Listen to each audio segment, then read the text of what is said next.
রাজধানীর রাধানগর রাধামাধব সংঘ এলাকায় রক্তাক্ত অবস্থায় এক অপরিচিত ব্যক্তি উদ্ধার। কুঞ্জবন ফায়ার স্টেশনের কর্মীরা তাকে উদ্ধার করে জিবি হাসপাতালে নিয়ে আসেন। বর্তমানে ট্রমা সেন্টারে তার চিকিৎসা চলছে। ঘটনা সম্পর্কে এক দমকল কর্মী বলেন, তারা খবর পেয়েছেন রাধামাধব সংঘ এলাকায় রক্তাক্ত অবস্থায় এক ব্যক্তি রাস্তার পাশে পড়ে আছে। সেই খবর পেয়ে তারা সেখানে ছুটে আসেন। অজ্ঞাত পরিচয় এক ব্যক্তি সেখানে সংজ্ঞাহীন হয়ে পড়েছিলেন। ওনার বয়স আনুমানিক 35 বছর হবে।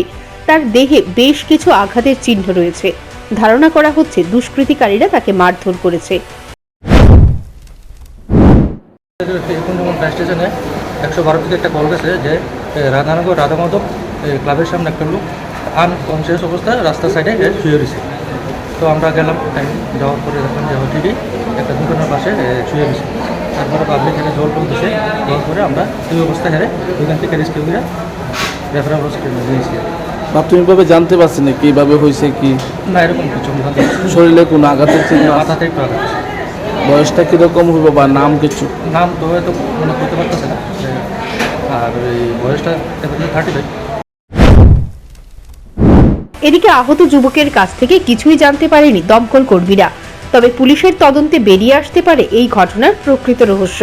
যদিও ঘটনার পর পুলিশ এই ঘটনার তদন্ত করার কোনো প্রয়োজনীয়তা বোধ করেনি। রাজধানীর পুলিশের এই ধরনের দায়িত্ব জ্ঞানহীন কর্মকাণ্ডের জন্য জনমনে ক্ষোভের সৃষ্টি হয়েছে। Bureau report, news prime Tripura.